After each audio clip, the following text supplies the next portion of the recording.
Hello dear students. So this is our next topic, जहाँ पे हम बेटा जुलाई मंथ का जो करंट अफेयर हम शुरू कर रहे हैं सीरीज़, उसके अंदर साइंस एंड टेक्नोलॉजी हम पढ़ने वाले हैं आज। तो पहला जो टॉपिक है तो वो क्या रहने वाला है, that is low frequency array. Low frequency array short form आप ज़्यादा इंपॉर्टेंट है, याद रखना, जिसको बोलते हैं लोफर, LOFAR। तो ये लोफर क्या है, क्यों न्यूज़ में था, इसको हम देखते हैं। तो अगर आप देखोगे रिसेंटली अभी अभी क्या हुआ है, एस्ट्रोनॉमर्स ने डिस्कवर करा है एक नया radio Galaxy, new radio Galaxy जो है ये क्या होता है इसको जानेंगे। देन किसके यूज से इसको डिस्कवर करा है, that is loafer.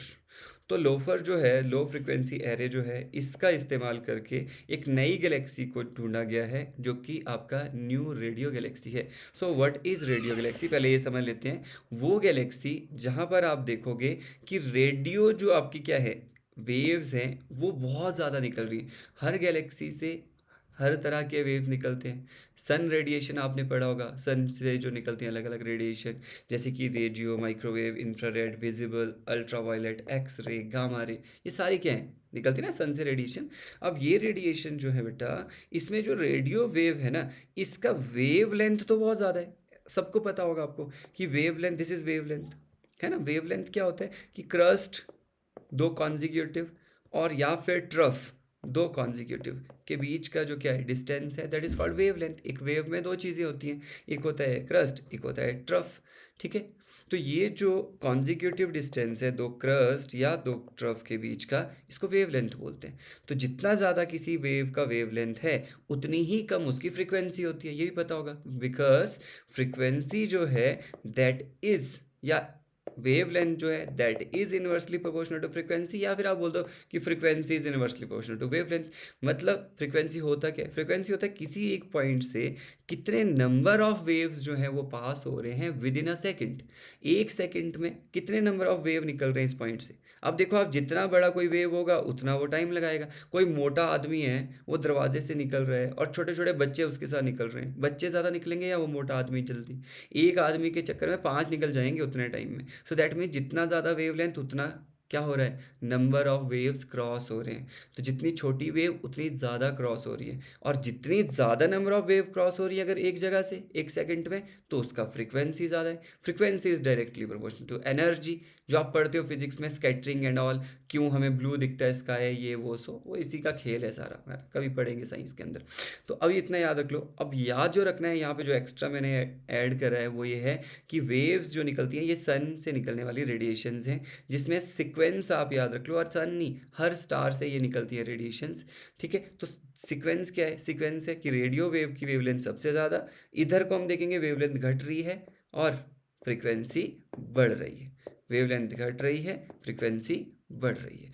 Radio wave की वेवलेंथ सबसे ज़्यादा, फिर माइक्रोवेव, फिर इंफ्रारेड, फिर विजिबल, फिर अल्ट्रावायलेट, फिर एक्सरे, फिर गामा रे।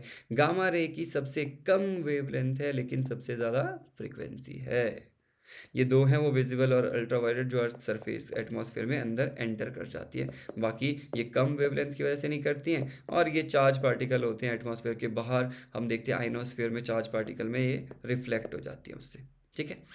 तो कहानी ये है कि ये जो वेवलेंथ, जो रेडियो वेव्स निकलती हैं, ये बहुत लंबी वेवलेंथ लेकिन फ्रीक्वेंसी कम है। इसीलिए नाम को मैच करो जरा, लोफर का फुल फॉर्म क्या है, लो फ्रीक्वेंसी एरे। तो जितनी ज़्यादा कम फ्रीक्वेंसी होगी उसको डिटेक्ट करता है ये इंस्ट्रूमेंट। ठीक है। तो ये क्या है, एक मोस्ट पावरफुल रेडियो क्या है, एंटीना है। LOFAR is a radio antenna. ठीक है। तो याद रखना, what is LOFAR, LOFAR is world's most powerful radio antenna, जो लो फ्रिक्वेंसी के वेव्स को डिटेक्ट करता है। इसी को डिटेक्ट करके इसने क्या करा है, एक नया जो है रेडियो गैलेक्सी को डिस्कवर करा है अपना यूनिवर्स के अंदर। ठीक है। तो हमने देखा लोफर क्या है, हमने देखा लोफर का यूज़ किसके लिए किया गया है। तो ये डिज़ाइन किसने करा है, अब ये देखते हैं। बिल्ट बाय आपका एस्ट्रॉन। एस्ट्रॉन कहाँ की कंपनी है, दैट इज़ आपका नीदरलैंड। ठीक है। तो एस्ट्रॉन ने बिल्ट करा है, नीदरलैंड की कंपनी है बेटा ये। Okay, that's it. इससे ज़्यादा नहीं पढ़ना है, इतना याद रखना है कि लोफर क्या है, किसने बनाया है, क्या करता है, और एक्स्ट्रा कुछ इन्फॉर्मेशन। नेक्स्ट है ब्रेन ईटिंग आपका एमीबा इन्फेक्शन। अभी रिसेंटली केरला के अंदर 3 लोगों की जो है डेथ हुई है। किससे, पैम से, PAM, पैम। पैम का फुल फॉर्म आप देख लो, प्राइमरी एमीबा मेनिगो एनसेफ्लाइटिस। तो ये जो प्राइमरी एमिबा मेनिगो एनसेफ्लाइटिस है, इसकी वजह से हम देख रहे हैं क्या हुआ है, 3 लोगों की डेथ हुई है केरला में। अब ये होता क्या है इसको समझते हैं। ठीक है, तो ये जो बीमारी है एक, जिसको हम बोल रहे हैं ब्रेन ईटिंग एमिबा, तो ये ब्रेन ईटिंग एमीबा की वजह से होती है ये बीमारी, ये डिजीज़, जिसको हम पैम बोल रहे हैं। तो पैम जो है that is a disease, cancerous brain illness होता है पैम। ऐसा भी सवाल पूछ सकते हैं पैम क्या है।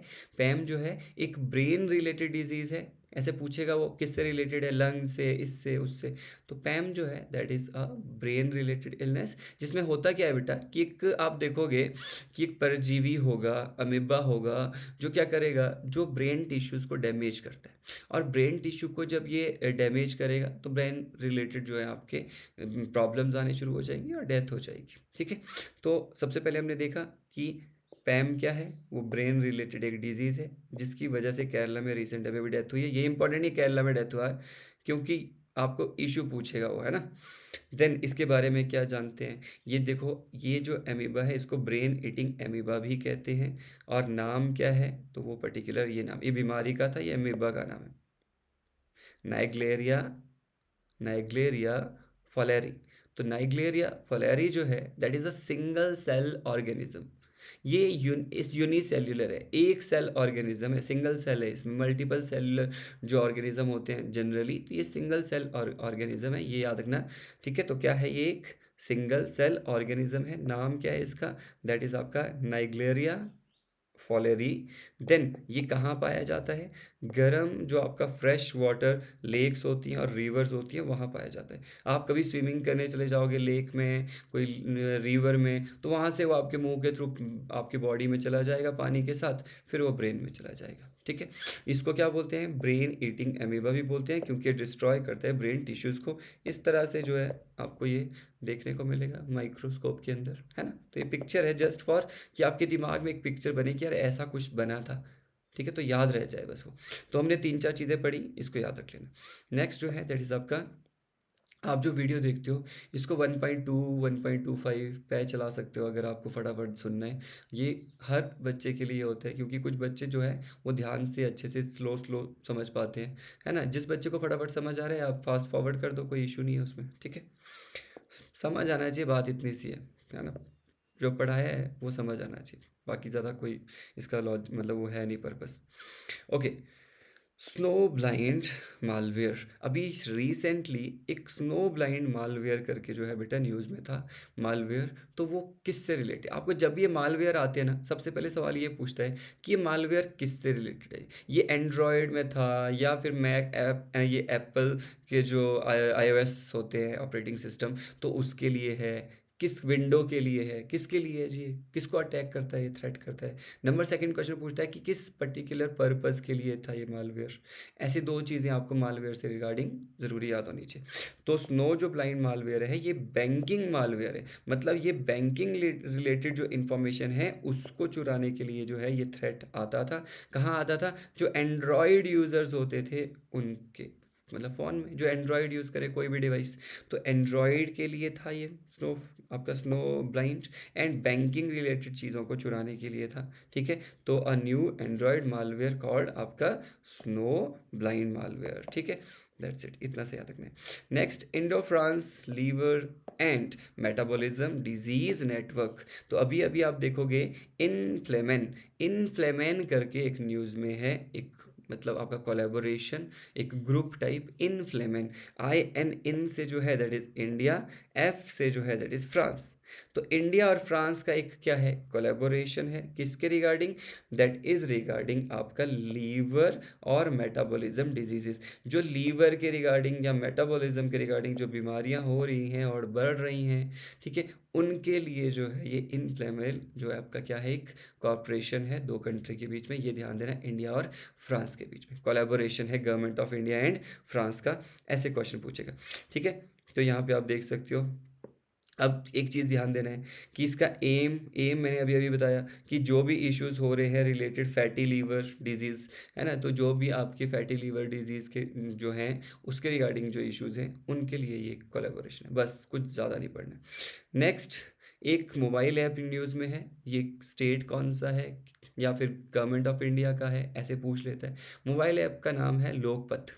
लोकपथ जो है मोबाइल ऐप, ये मध्य प्रदेश गवर्नमेंट का ऐप है जो कि मध्य प्रदेश के सीएम मोहन यादव ने लॉन्च करा है। और इस ऐप का मेजर जो मकसद है, लोकपथ, पथ मतलब हुआ रास्ता, ठीक है। तो ये ऐप दिख रहा है, देखो इस तरह का डिज़ाइन इसका, ये रास्ता बना है, सड़क बनी है। तो मतलब जो भी रोड्स हैं, पब्लिक रोड्स हैं, तो पब्लिक रोड के रिगार्डिंग जो लोगों की प्रॉब्लम है वो इस ऐप के ऊपर जो है वो अपना प्रॉब्लम डालेंगे और 7 दिन के अंदर अंदर उसका निपटारा होगा। बड़ी ज़रूरत है हिमाचल के लोगों को इस ऐप की और इस तरह के सिस्टम की।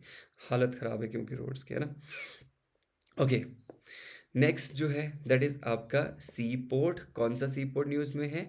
दैट इज़ विजिन जाम। तो ये जो है आपका विज हिन जाम इंटरनेशनल सी पोर्ट कहाँ बना है जी? विझिंजम इंटरनेशनल सी पोर्ट, ये इंडिया का पहला deep water container transmit port है बेटा। डीप वाटर कंटेनर ट्रांस, ये दोनों याद रखना, कंटेनर ट्रांसशिपमेंट पोर्ट और डीप वाटर पोर्ट, ठीक है। डीप वाटर मतलब आपको आर्टिफिशियली कुछ वहाँ पे पोर्ट बनाने की ज़रूरत नहीं पड़ी, आपको ऑलरेडी नेचुरल जो है वहाँ पे पानी की गहराई बहुत ज़्यादा है, जिसकी वजह से जो आपके कार्गोज़ हैं वो डॉक हो सकते हैं बिल्कुल नज़दीक आके, बिल्कुल शोर पे, ठीक है। तो यहाँ पे कंटेनर जो है इसमें डाले जाते हैं, कंटेनर को निकाला जाता है। तो इस तरह का ये सी पोर्ट बना है। कहाँ पे है? नाम से पता चल रहा है, ये है जी आपका केरला के अंदर। और अदानी पोर्ट प्राइवेट लिमिटेड के द्वारा ये बनाया गया पोर्ट है। Adani port private limited is India's largest private sector port operator. तो इंडिया का सबसे बड़ा प्राइवेट सेक्टर अगर पोर्ट ऑपरेटर है तो अदानी है, ये भी याद रख लेना। कहाँ पे बना है जी? केरला आपका तिरुवनंतपुरम के अंदर आप देखोगे ये बना हुआ है, ठीक है। तो यहाँ पे केरला के अंदर, ठीक है, तिरुवनंतपुरम जो डिस्ट्रिक्ट है, तो केरला तिरुवनंतपुरम के अंदर ये आपका बना है। स्टेट पता होना चाहिए। अच्छा, एक्स्ट्रा क्या याद करना है? एक्स्ट्रा ये याद करना है आपको, बहुत इंपॉर्टेंट है, सारे के सारे पोर्ट्स देख लो और ये याद करने हैं कौन सा पोर्ट कहाँ है। फटाफट एक बार रिवीजन कर लेते हैं। केरला के अंदर क्या है आपका? अल्पुज़ा भी है, और कोची तो सबको पता ही रह जाएगा। दूसरा भी याद रख लेना, अल्पुज़ा जो पोर्ट है वो भी केरला में है जी, ठीक है। तो यहाँ पे एक और पोर्ट है, कौन सा? मैंगलुरु पोर्ट, कर्नाटका के अंदर है मैंगलुरु पोर्ट। और कौन से हैं कर्नाटका में? गोवा के अंदर आप देखोगे कौन सा है? दैट इज़ आपका मोर मुंगाओ। तो मोर मुंगाओ जो है, पणजी जो है, मोर मुंगाओ इज़ वेरी मच इम्पॉर्टेंट, है ना।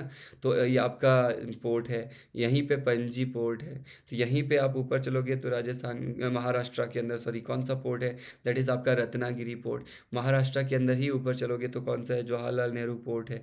तो इस तरह से जो भी यहाँ पे पोर्ट्स बने हैं, तो स्टेट वाइज आपको याद करें। गुजरात के अंदर देखो कितने सारे पोर्ट है। मुंद्रा पोर्ट जो है वो गुजरात के अंदर है, ठीक है।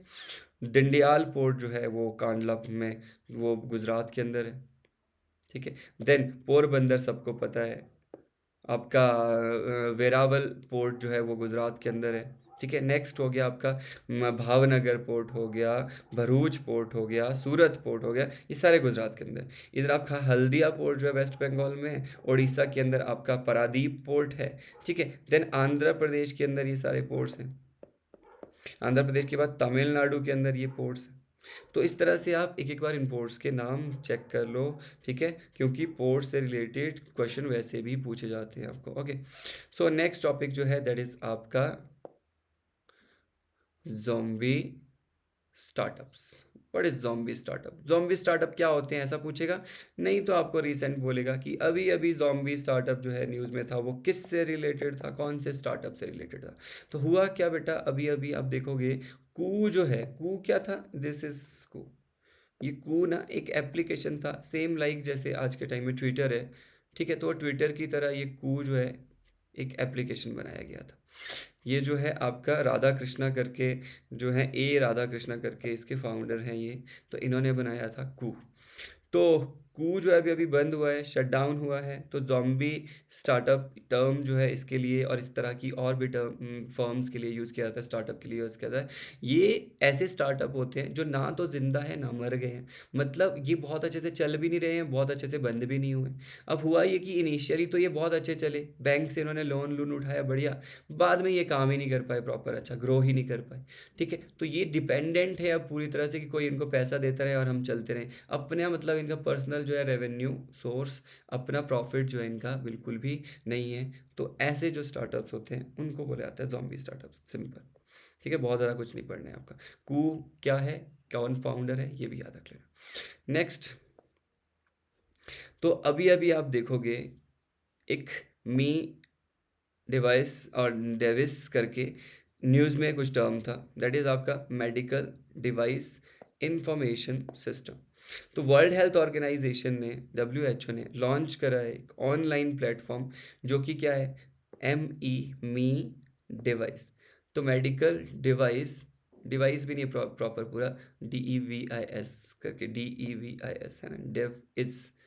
तो ये एक सिस्टम बनाया है, प्लेटफॉर्म है ऑनलाइन। ये किसने बनाया है याद रखना, WHO ने। क्यों बनाया है कि इंटरनेशनल लेवल पे जो भी क्या है, जो भी इक्विपमेंट्स हैं, है ना, मेडिकल इक्विपमेंट्स, उनको स्ट्रीमलाइन किया जाए, उनको बेटा सेम टैग दिया जाए, ताकि वर्ल्ड वाइड कन्फ्यूजन ना हो, स्टैंडर्ड सेम हो। इंटरनेशनल लेवल पे पूरे वर्ल्ड वाइड जो है वो स्टैंडर्ड सेम बने इक्विपमेंट, मेडिकल इक्विपमेंट के लिए। तो ये जो है आपका मेडिकल डिवाइसेस के लिए बनाया गया है मी डिवाइस। इतना से याद रखो, WHO ने बनाया है, इतना से याद रखना है, इससे ज़्यादा कुछ ज़रूरत पड़ने की नहीं है। नेक्स्ट, अभी अभी डेंगू जो है वो न्यूज़ में था कि कर्नाटका हाई कोर्ट ने जो है सुओ मोटो एक एक्शन लिया है, अपने आप से ही एक्शन लिया है। सरकार को बोला है कि भाई जो ये बढ़ रहा है डेंगू स्टेट के अंदर, इसके बारे में कुछ करो। तो आपको ये कर्नाटका हाई कोर्ट ने ऐसा बोला ज़रूरी नहीं है याद रखना, आपको याद रखना है कि ये डेंगू के बारे में चीज़ें क्या हैं, डेंगू होता कैसे है, थोड़ा बहुत मेजर चीज़ें याद रखनी है। ठीक है, तो ये क्या, एक मॉस्किटो बॉर्न वायरल इन्फेक्शन है, मतलब मच्छरों की वजह से होने वाला एक इन्फेक्शन जो है वो है आपका डेंगू। जहाँ पे होगा क्या, जहाँ पे बहुत ज़्यादा बुखार आएगा आपको, जिसको बोलते हैं डेंगू के बुखार चले हुए हैं जी, है ना। और और क्या होने वाला है, ये कहाँ पे, कौन सी जगह पे ज़्यादातर डेंगू जो है होता है, मतलब अगर आप अर्थ के ऊपर देखोगे तो किस लैटिट्यूडिनल रीजन में ये होता है। तो हम देखते हैं कि ये ट्रॉपिकल, जहाँ पे बहुत ज़्यादा गर्मी भी होती है, बारिश भी होती है, मॉइस्ट जैसा टेम्परेचर होता है, और सब ट्रॉपिकल। तो ट्रॉपिकल और सब ट्रॉपिकल रीजन, मतलब 30-35 डिग्री नॉर्थ से लेकर 30-35 डिग्री साउथ के बीच में ये आपको देखने को मिलती है बीमारी। बहुत ज़्यादा ठंडे इलाकों में नहीं होता है डेंगू। ठीक है, तो यहाँ पे ये होता है जी। और ये ट्रांसमिट कैसे होता है, तो बोलते हैं ट्रांसमिट होता है to human through bite of infected Aedes mosquito. तो जो आपकी क्या है, मच्छर है जिसका नाम है एडीज, तो ये एडीज मॉस्किटो जो है, इसके काटने से, जिसको हो रखा है, मतलब जिसने ये जो आपका ये वायरस है डेंगू वाला, उसके उसके पास वो वायरस है और उसने आपको काट लिया और वो आपको ट्रांसफ़र हो गया। ठीक है, तो ये होता है, याद रखना, मच्छर कौन सा, एडीज जो है वो मॉस्किटो कैरी करता है आपका ये वायरस को। ठीक है, डेंगी जो डेंगू वायरस है उसको ये कैरी करता है और ह्यूमन के अंदर ट्रांसमिट होता है, तो मच्छर के थ्रू होता है, सिंपल। और कौन सा मच्छर है, एडीज मॉस्किटो है, ख़त्म। Next, new high. अभी रिसेंटली आप देखोगे कि न्यूज़ में था एक चीज़, और वो है क्या, new high efficiency malaria vaccine. तो न्यू हाई एफिशिएंसी का एक वैक्सीन बनाया है, मलेरिया वैक्सीन। तो वो न्यूज़ में किसने बनाया है, ये आपको याद रखना है। दो इंस्टीट्यूट ने मिलके बनाया बेटा। एक SII, ठीक है, तो वो है आपका सीरम इंस्टीट्यूट ऑफ इंडिया। तो सीरम इंस्टीट्यूट ऑफ इंडिया ने बनाया है, और साथ ही साथ में इसके साथ कोलैब करा है ऑक्सफोर्ड यूनिवर्सिटी ने। तो इन दोनों ने, serum institute India and Oxford university ने मिलके बनाया है हाई एफिशिएंसी मलेरिया वैक्सीन। तो ये जो हाई एफिशिएंसी मलेरिया वैक्सीन है, इसका नाम याद रख लेना, आपको पूछेगा कि अभी अभी न्यूज़ में R21 या फिर मैट्रिक्स M, ये क्या है जी, कोई सैटेलाइट है, कोई दवाई है, क्या है ये। तो R21 और मैट्रिक्स M जो है, ये आपकी हाई एफिशिएंसी मलेरिया वैक्सीन है। बनाई किसने है, SII और ऑक्सफोर्ड यूनिवर्सिटी ने मिलकर बनाई है। ठीक है, तो कहाँ पे इसका भी ट्रायल किया गया है, अभी रिसेंटली आप देखोगे कि इसका ट्रायल जो है इन्होंने साउथ अफ्रीका के अंदर अभी अभी करा है। ठीक है, एंड R21 मैट्रिक्स एम जो है वो आपका को डेवलप्ड बाय है, मैंने बता दिया किस किस ने करा है। ठीक है, तो इतना सा बस याद रख लो। अब मलेरिया के बारे में भी देख लेते हैं। हमने डेंगू के बारे में देखा था कि वो किससे होता है, मलेरिया कैसे होता है भाई। मलेरिया जो है ये एक लाइफ थ्रेटनिंग डिजीज़ है जो कि होता है पैरासाइट की वजह से। और पैरासाइट कौन सा, प्लाज्मोडियम पैरासाइट। प्लाज्मोडियम जो है ये बेटा एक क्या है, परजीवी जो प्रोटोजोआ का ही, मतलब प्रोटोजोआ के ही फैमिली में ही आता है। ठीक है, तो जीनस है प्रोटोजोआ का ही प्लाज्मोडियम। तो प्लाज्मोडियम जो है ये क्या करता है, मलेरिया कॉज करता है। तो याद रखना, पैरासाइट प्लाज्मोडियम पैरासाइट जो है इट कॉज मलेरिया। अब ये प्लाज्मोडियम पैरासाइट को ट्रांसमिट कौन करता है, कौन इसको शिफ्ट करता है इधर उधर, इसको ट्रांसमिट करता है मच्छर ही। लेकिन ये एक फीमेल मच्छर है जिसका नाम है आपका एनोफिलीज। तो एनोफिलीज जो है, एनोफिलीज मॉस्किटो, वो करता है आपका प्लाज्मोडियम पैरासाइट को क्या, एक्सचेंज एक जगह से दूसरी जगह, और ह्यूमन के अंदर ट्रांसमिट करता है, जिसकी वजह से क्या होता है, मलेरिया होता है। ठीक है, तो ये भी ट्रॉपिकल और सब ट्रॉपिकल रीजन में ही होता है, जहाँ मच्छर होते हैं वहाँ होता है, क्योंकि मच्छर ट्रांसमिट कर रहा है इसको, सिंपल। ठीक है, तो कुछ एडिशनल इन्फॉर्मेशन, दैट इज़ कि वर्ल्ड मलेरिया डे मनाया जाता है 25 अप्रैल को, 25 अप्रैल को वर्ल्ड मलेरिया डे मनाया जाता है। अभी अभी आप देखोगे कि अभी अभी या इंडिया का टारगेट मलेरिया के रिगार्डिंग क्या है, तो इंडिया का टारगेट है कि एलिमिनेट करना है पूरी तरह से मलेरिया को 2030 तक। लेकिन इंडिया उससे आगे चल रहा है, 2027 तक हम जो है मलेरिया को ख़त्म कर ही देंगे प्रॉपर। लेकिन टारगेट जो है दैट इज़ 2030, ये याद रखना, मलेरिया को ख़त्म करने का इंडियन गवर्नमेंट का। ओके, नेक्स्ट टॉपिक पे आते हैं, दैट इज़ आपका, तो एक एंटीबॉडी है दैट इज़ आपका निफा। ठीक है, तो निफा जो है मोनोक्लोनल एंटीबॉडी है। तो ये क्या है, क्यों न्यूज़ में। अभी आप देखोगे कि एक एंटीबॉडी बनाया गया है MBP1F5, ये याद रख लेना, MBP1F5, ये एक ट्रायल बेस्ड जो है क्या बनाया गया है, एंटीबॉडी है, दैट इज़ नेफा एंटीबॉडी, नेफा के लिए। नेफा एक बीमारी है। ठीक है, तो नेफा एन आपका ये मोनोक्लोनल एंटीबॉडी जो है दैट इज़ MBP1F5, ये अभी अभी 2025 के अंदर इंडिया के द्वारा बनाया गया है।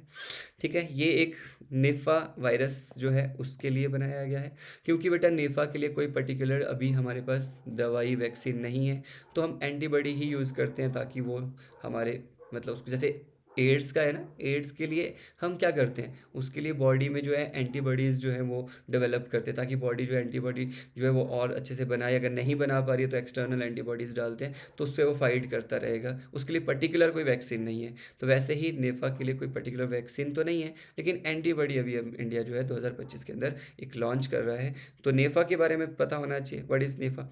तो ये एक जूनोटिक वायरस है। What is zoonotic, zoonotic virus होता है जो जानवरों से ह्यूमन्स तक ट्रांसमिट होता है, जो एनिमल से ह्यूमन में फैलता है, उस वायरस को बोलते हैं जूनोटिक, याद रख लेना। ठीक है, सबसे पहले कहाँ हुआ था, ये सब कहानी इंपॉर्टेंट नहीं है। ठीक है, लेकिन इम्पॉर्टेंट यही है कि नेफा जो है वायरस वो एक जूनोटिक है। ठीक है, और इसके लिए कोई भी वैक्सीन अभी तक नहीं बनी हुई है। वर्ल्ड वाइड इसमें बहुत ज़्यादा भी लोग मरते हैं इस वायरस की वजह से। ठीक है, इंडिया में भी बहुत ज़्यादा डेथ होती है। तो अभी अभी जो है ये बनाया गया है एंटीबॉडी, नाम क्या है किस, बस उतना याद रखो। नेक्स्ट, वर्ल्ड का पहला सीएनजी बाइक जो है बेटा अभी आपको देखने को मिला है, वर्ल्ड्स फर्स्ट सीएनजी। तो सीएनजी बाइक किसने बनाया है वर्ल्ड का first, that is Bajaj. Bajaj company है ना, बजाज इंडिया ने अभी अभी बनाया है। नाम क्या है, फ्रीडम 125। तो फ्रीडम 125 इसका नाम है, सीएनजी पावर्ड बाइक है। किसने बनाया है, इतना ही याद रखना, ज़्यादा कुछ ज़रूरत याद करने की नहीं है। ठीक है, और इम्पॉर्टेंट क्या है, मोटर ये आपका जो मैन्युफैक्चरिंग है उससे रिगार्डिंग कुछ हम देखते हैं। इंडिया वर्ल्ड में अभी तीसरे नंबर पर है मोटर मैन्युफैक्चरिंग में, जापान को पीछे छोड़ दिया है हमने। हम यूएस के बाद है, चाइना नंबर 1 पे, चाइना यूएस के बाद इंडिया आता है, जापान अब चौथे नंबर पे आता है। और आने वाले 5 साल में हमारा टारगेट है कि हम नंबर 2 पे पहुंचने वाले हैं, यूएस को भी पीछे छोड़ने वाले हैं आने वाले 5 साल के अंदर। तो ये भी याद रखना, 2030 तक हम वर्ल्ड के second largest motor manufacturing hub बनने वाले हैं। ठीक है, तो ये है।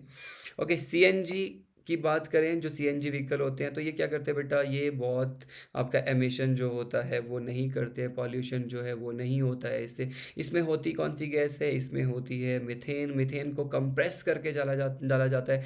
एटमॉस्फेरिक जो प्रेशर होता है उससे भी ज़्यादा 200-250 गुना प्रेशर बनाया जाता है उसको, ताकि वो कम जगह घेरे, बहुत ज़्यादा फ्यूल आए, है ना।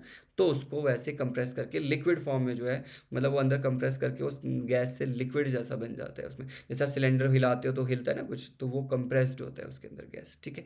अब आप मुझे बताओ कमेंट बॉक्स में कि एटमॉस्फेरिक प्रेशर जो है उसके यूनिट्स क्या हैं, और 1 एटमॉस्फेरिक प्रेशर कितना होता है हर यूनिट में, मुझे आपने कमेंट बॉक्स में बताना है, ठीक है। तो ये आपके लिए आर्टिकल इंपॉर्टेंट नहीं है। एंड निफा वायरस हम पढ़ चुके हैं ऑलरेडी। ये है world's first commercial passenger MVC change. पहला वर्ल्ड का कमर्शियल 100% हाइड्रोजन वाला फ्यूल वाला अभी अभी जो है एक फेरी, फेरी मतलब जो बोट्स चलते हैं, है ना, एक जगह से दूसरी जगह, सी ओशन के अंदर, अभी ये कहाँ पे जो है आपका बनाया गया, कहाँ ये चलाया गया। तो रिसेंटली आप देखोगे 100% हाइड्रोजन फ्यूल वाला जो फेरी है, वर्ल्ड का पहला कमर्शियल फेरी, है ना, जिसको यूज़ किया गया है लोगों पैसेंजर्स के लिए, जिसका नाम है MVC चेंज। MVC चेंज जो है सैन फ्रांसिस्को US के अंदर जो है आपका इसको ऑपरेट किया गया। इसको बनाया किसने है, it is built by all American marine shipyard. किसने बनाया है, ऑल अमेरिकन मेराइन शिपयार्ड ने बनाया है। बिल्कुल ज़ीरो एमिशन जो है यहाँ पे आपको देखने को मिलेगा, होने वाला है किसका, ग्रीन हाउस गैसेस का। मुझे कमेंट बॉक्स में जल्दी बताओ कि ग्रीन हाउस जो गैसेस हैं तो वो कौन कौन सी हैं ग्रीन हाउस गैसेस, और सबसे ज़्यादा परसेंटेज कोई बता सकता है कि कितना परसेंट ग्रीन हाउस इफेक्ट दिखाती है कौन सी गैस, तो और भी बढ़िया है। पर ग्रीन हाउस गैस कौन कौन सी होती हैं ये भी बता देना। That's it. तो ये हमारा टॉपिक ख़त्म होता है। सेकंड टॉपिक जो है हमारा इसी के अंदर, वो हमारा है डिफेंस का। तो आज हम 2 टॉपिक पढ़ने वाले थे, एक था डिफेंस, एक था साइंस। डिफेंस के अंदर एक्सरसाइज इंपॉर्टेंट होती है। हम सिर्फ वही एक्सरसाइज अभी देखेंगे जो न्यूज़ में थी, वैसे तो बहुत सारी एक्सरसाइज होती हैं अलग अलग, है ना। मल्टीलेटरल होती है, बायलैटरल होती है, आर्मी की अलग होती है, एयरफोर्स की अलग होती है, नेवी की अलग होती है। तो जो न्यूज़ में उनको देख लेते हैं, फिर नेक्स्ट जब मंथ का करेंगे उसके अंदर भी होगा, फिर इस तरह से रिवीजन हो जाएगा। लास्ट में इकट्ठे करवा दूंगा अलग से टॉपिक। ओके, अभी एक्सरसाइज था फ्रीडम एज। फ्रीडम एज जो है वो किस किस के बीच में हुआ जी, तो freedom edge US, Japan, South Korea जो है, इन्होंने बोलता है begin there first trilateral multi domain exercise freedom edge. तो फ्रीडम एज जो है किस किसने शुरू करा, US, जापान, साउथ कोरिया, इन सब ने जो है मिलके स्टार्ट करा है। ये ट्रायलेटरल एक्सरसाइज है, मतलब 3 इसमें जो है पार्टिसिपेट कर रहे हैं। कहाँ हुआ, साउथ कोरिया के अंदर आप देखोगे एक आइलैंड है आपका, दैट इज़ आपका जेजू। तो यहाँ आपको नीचे देखने को मिल रहा है जीजू, ठीक है। तो ये जीजू आइलैंड जो है साउथ कोरिया के अंदर येलो सी के साथ इधर को देखने को मिलेगा, ईस्ट चाइना सी के साथ इधर को देखने को मिलेगा। ये जीजू आइलैंड न्यूज़ में पेपर में आ सकता है। जीजू आइलैंड कहाँ पे है, कौन से ओशन में है, ओशन इज पैसिफिक ओशन, ठीक है। तो ध्यान देना, इस तरह से पूछ सकते हैं, और एक्सरसाइज का भी याद रख लेना। देन ये इंडिया नहीं था इसमें, लेकिन पहली बार हुई है तो पूछ सकता है, ठीक है। Okay, typhoon weapon system. What is typhoon weapon system? Philippine army ने अभी अभी कंफर्म करा है कि वो एक डेडली टाइफून वेपन सिस्टम जो है उसको डिप्लॉय करने वाले हैं, डिप्लॉयड बाय आपका United state for joint military exercise. Will करने वाले नहीं है उसको, वो विड्रॉ करने वाले अपने देश से, मतलब ऑलरेडी पहले से वहाँ इंस्टॉल करा था अमेरिका ने। तो आपको ये सिस्टम न्यूज़ में है, करने वाला क्या है कौन है इतना इंपॉर्टेंट नहीं है। What is typhoon weapon system, किसका है टाइफून वेपन सिस्टम? तो टाइफून वेपन सिस्टम जो है ये यूनाइटेड स्टेट ऑफ अमेरिका का है, जो कि उन्होंने कहाँ पे डिप्लॉय करा था, उन्होंने फिलिपिन के अंदर जो है वो डिप्लॉय करा था, ठीक है। तो फिलिपिन गवर्नमेंट इसको बोल रही है हटा दो यहाँ से, बस इतना न्यूज़ में है। Okay, then next, typhoon weapon system के बारे में क्या पता होना चाहिए, किसने डेवलप करा है, मैंने बताया था यूनाइटेड स्टेट ऑफ अमेरिका की नेवी ने डेवलप करा है, ठीक है। It is also known as, क्या इसको बोला जाता है, SMRF सिस्टम, मतलब strategic mid range fire system. तो strategic mid range fire system इसको बोला जाता है। ओके, नेक्स्ट नेक्स्ट इंपॉर्टेंट है, दैट इज आपका स्ट्राइकर कॉम्बैक्ट व्हीकल्स। तो क्या है ये स्ट्राइकर कॉम्बैक्ट व्हीकल्स, ये इंपॉर्टेंट है, न्यूज़ में है। इंडिया अभी अभी जो है आपका क्या कर रहा है, US मेड स्ट्राइकर जो आपके क्या है कॉम्बैक्ट जो व्हीकल है उनको इंट्रोड्यूस कर रहा है, कहाँ पे, लद्दाख और जो डेजर्ट वाले रीजन है वहाँ पर। ठीक है, तो ये है आपका, ये डायग्राम में दिखा देता हूँ एक बार। दिस इज आपका स्ट्राइकर कॉम्बैक्ट व्हीकल। ये जो व्हीकल्स हैं बेटा, मतलब एक तरह से आपको देखने को मिल रहा है 8 अलग अलग पहियों वाला ये एक टैंक है, जो कि 8 व्हील ड्राइव होता है, अलग अलग 8 डायरेक्शन में चारों व्हील्स घूमते हैं। तो ये कहीं पे भी फंसेगा नहीं, डेजर्ट वाले एरिया में रेत रूत हो या कहीं ऐसा जगह हो तो नहीं फंसेगा, है ना। हाँ, तो ये क्या बोलता है, family of 8 wheel drive combat जो आपके आर्मर्ड जो व्हीकल होते हैं, जिसमें पूरा लेस होती हैं सारी चीज़ें, बुलेट प्रूफ तो होगा, है ना, और एंटी माइन भी होगा, उसमें भी लगे होंगे बहुत सारे गैजेट्स, है ना, वेपन्स। तो ये आपका व्हीकल है। तो यहाँ पे डिप्लॉय कहाँ किया जा रहा है, आपका जनरल आपका डायनेमिक लैंड सिस्टम डिवीजन जो है यूनाइटेड स्टेट, उसके द्वारा इसको डिप्लॉय किया गया है। तो यूनाइटेड स्टेट के द्वारा, सिंपल याद रखो, इंडिया ने लिया है, सिंपल याद रखो, कहाँ इंडिया यूज़ करने वाला है, लद्दाख और डेजर्ट रीजन में, सिंपल, बस खत्म। नेक्स्ट जो है आपका, that is Rudram first missile. ये जो आपको देखने को मिल रहा है, ये है रुद्रम फर्स्ट मिसाइल। ठीक है, तो एंटी क्या है ये, रेडिएशन मिसाइल रुद्रम फर्स्ट।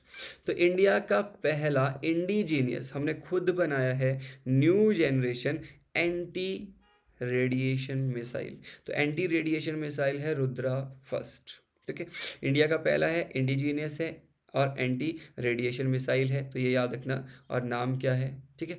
तो ये जो है एयर टू सरफेस मिसाइल है, मतलब ये किसी उसमें लगेगा, जेट में जो हमने राफेल वगैरह लिए हैं तो उनमें लगेगा, और एयर से सरफेस पे जो है ये क्या करेगा, स्ट्राइक करेगा। तो एयर टू सरफेस मिसाइल है, डेवलप किसने करा है, DRDO ने करा है। ठीक है, किस में इंटीग्रेट किया जाएगा, एयर टू सरफेस है तो इंडियन एयरफोर्स ही करेगा। इंडियन एयरफोर्स किस में करेगा, सुखोई 30 MK1। तो सुखोई अभी अभी आपने देखा होगा ऑपरेशन सिंदूर, तो उसके अंदर जो है आपका यूज़ किया गया सुखोई 30 MK1 को, फाइटर जेट को। तो उन्हीं फाइटर जेट के अंदर, सुखोई के अंदर इसको यूज़ किया जाएगा, तो ये भी याद रख लेना। ठीक है, ये इक्विप्ड विद आपका INS और GPS नेविगेशन। तो इसके अंदर जो है ये नेविगेशन है, GPS और इंडिया का अपना जो नेविगेशन है वो दोनों ही इसके अंदर है। ठीक है, 500 मीटर से 15 किलोमीटर तक का इसका रेंज है। स्पीड जो है ये इसका मैक 2 है। मैक 1 2 3 का मतलब होता है बेटा, जितना मैक होगा उतना ज़्यादा साउंड की स्पीड से उतना ज़्यादा स्पीड है उसका, बस ये होता है मैक का मतलब। ठीक है, ओके, नेक्स्ट जो न्यूज़ में है दैट इज़ आपका सिम्बेक्स 2। तो what is Simbex 2, recently India has successfully developed और आपका क्या certified Simbex 2 new explosive that is 2.01 time more lethal than, जो आप नॉर्मल TNT यूज़ करते हैं ना, आप मतलब जो आतंकवादी यूज़ करते हैं, आर्मी यूज़ करता है ना, ठीक है, तो वो जो है आपका TNT बॉम्ब भी बोलते हैं, तो वो TNT से ये 2.01 टाइम ज़्यादा खतरनाक, ज़्यादा मतलब लिथल है क्या, सिम्बेक्स 2। तो सिम्बेक्स 2 जो है याद रखना, एक क्या है, एक बॉम्ब है, एक एक्सप्लोसिव है। ठीक है, लेकिन न्यूक्लियर नहीं है, नॉन न्यूक्लियर एक्सप्लोसिव है सिम्बेक्स 2, बस इतने याद रखना। किसने बनाया है इसको, ये EEL नागपुर के अंदर जो इकोनॉमिक एक्सप्लोसिव लिमिटेड है उसने। DRDO ने नहीं बनाया, याद रखना, ऐसे क्वेश्चन में पूछ लेता है DRDO इसने, तो किसने बनाया है, EEL। ठीक है, क्या है आपका, इकोनॉमिक एक्सप्लोसिव लिमिटेड, नागपुर के अंदर। नेक्स्ट न्यूज़ में है आपका रिमपैक एक्सरसाइज। तो रिमपैक जो एक्सरसाइज है वो एक्सरसाइज रिसेंटली जो है इंडियन नेवी ने उसमें पार्टिसिपेट करा है। ठीक है, तो ये आपका बायनियल जो आपका एक्सरसाइज होता है 2 साल में आपको देखने को मिलेगा, एक बार हो रहा है। 29th एडिशन इसका हुआ था, जो कि हुआ था Hawaii island, US Pacific ocean के अंदर। रिमपैक जो है बेटा, ये वर्ल्ड का सबसे बड़ा जो है एक्सरसाइज है, मल्टीलेटरल एक्सरसाइज, तो मैरीटाइम एक्सरसाइज है ये, ओशन मतलब नेवी नूवी पार्टिसिपेट करता है, और मल्टीलेटरल है मतलब बहुत सारे जो है इसमें देश जो हैं वो पार्टिसिपेट करते हैं अपना। तो कितने हैं, 29 कंट्रीज़ जो है इसमें पार्टिसिपेट करती हैं। रिम्पैक्ट किसने चलाया है, यूनाइटेड स्टेट की नेवी का ये एक मल्टी डायमेंशनल एक्सरसाइज है। अभी कहाँ हुआ है, Hawaii island, Pacific ocean, America.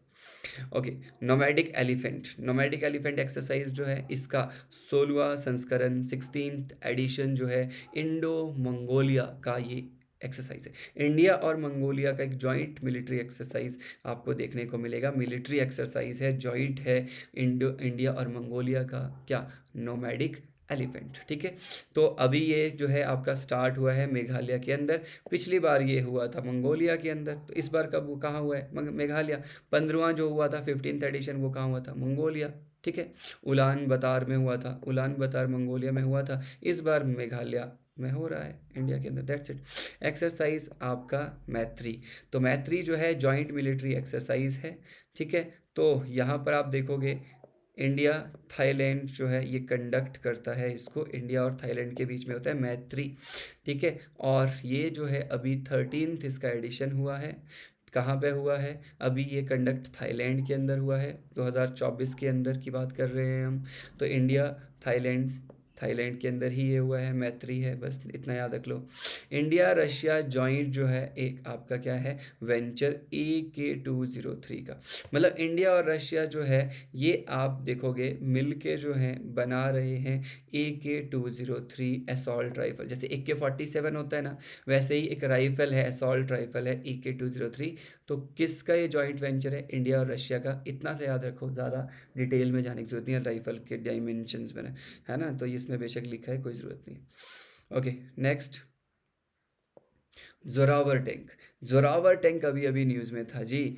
Zorawar tank जो है, अब मैंने यहाँ पिक्चर डाला है कि नहीं डाला है, नहीं डाला है, सॉरी।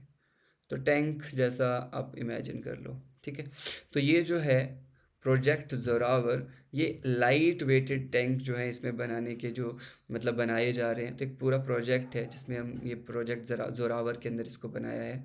ठीक है, तो यहाँ पे आप देखोगे कि 2027 तक हम इंडिया के अंदर आर्मी में इसको इंट्रोड्यूस करके वो वॉर में भी यूज़ करना शुरू करेंगे।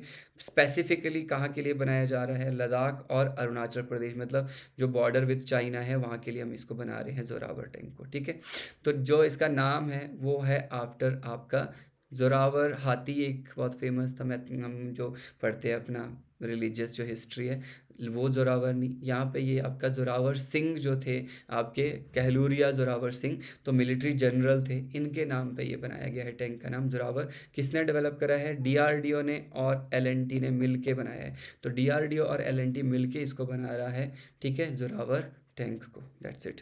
Exercise pitch black. Pitch black अभी आप एक एक्सरसाइज देखोगे हुआ है, जो कि 20 अलग अलग देशों का एक बहुत बड़ा एक्सरसाइज है पिच ब्लैक। इंडिया ने भी इस पे पार्टिसिपेट करा है, सुखोई 30 MK1 के साथ हमने इसमें पार्टिसिपेट करा है। ठीक है, तो ये याद रख लेना, पिच ब्लैक। तो ये कौन ऑर्गेनाइज करता है, जो आपका ये एयरफोर्स है ऑस्ट्रेलिया का, वो ऑर्गेनाइज करता है। तो रॉयल ऑस्ट्रेलियन एयरफोर्स जो है वो इसको ऑर्गेनाइज करता है बेटा। तो इतना याद रखना, पिच ब्लैक जो है वो क्या है। ठीक है, तो ये एक बहुत मल्टीलेटरल एक्सरसाइज है, 20 से ज़्यादा देश इसमें पार्टिसिपेट करें, इंडिया ने भी इसमें पार्टिसिपेट करा था। That's it. ठीक है,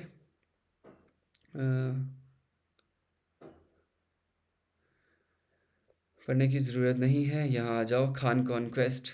तो खान क्वेस्ट एक्सरसाइज जो है 2024 के अंदर इंडियन आर्मी और आपका किसके बीच हुआ है, मंगोलिया।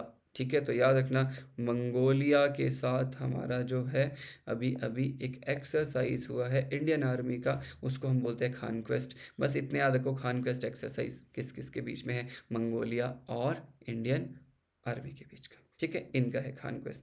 कौन सा था एडिशन इस बार, तो ये जो एडिशन एडिशन एडिशन है इसमें गई 21st एडिशन। ठीक है, तो 21st एडिशन था ये।